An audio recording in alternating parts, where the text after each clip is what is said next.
আবারও ভোটের আগে হরিহরপাড়ায় আগ্নেয়াস্ত্রসহ গ্রেপ্তার এক, চাঞ্চল্য গোটা এলাকায়। ভোটের প্রাক্কালে মুর্শিদাবাদের হরিহরপাড়ায় আগ্নেয়াস্ত্র উদ্ধারকে ঘিরে চাঞ্চল্য ছড়ালো এলাকায়। গোপন সূত্রের খবর পেয়ে বৃহস্পতিবার রাতে হরিহরপাড়া থানার পুলিশ সদানন্দপুর এলাকায় অভিযান চালায়। পুলিশ সূত্রে জানা যায়, অভিযানের সময় এক ব্যক্তিকে সন্দেহজনকভাবে ঘোরাফেরা করতে দেখে তাকে আটক করা হয়। তল্লাশি চালিয়ে তার কাছ থেকে একটি 1 শাটার পিস্তল ও 2 রাউন্ড গুলি উদ্ধার হয়। ধৃত ব্যক্তির নাম জিল্লার রহমান, তার বাড়ি হরিহরপাড়া থানার আব্দুলপুরে। তাকে গ্রেপ্তার করে শুক্রবার 7 দিনের পুলিশ হেফাজতের আবেদন জানিয়ে বহরমপুর জেলা আদালতে পেশ করা হয়েছে। কী কারণে আগ্নেয়াস্ত্র নিয়ে ঘোরাফেরা করছিল এবং অস্ত্রটি কোথা থেকে এলো তা খতিয়ে দেখে তদন্ত শুরু করেছে হরিহরপাড়া থানার পুলিশ।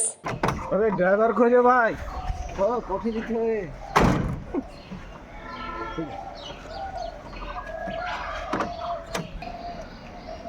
हेलो इलेक्ट्रिसिटी अदी ना नहीं ना ना ना अन्ना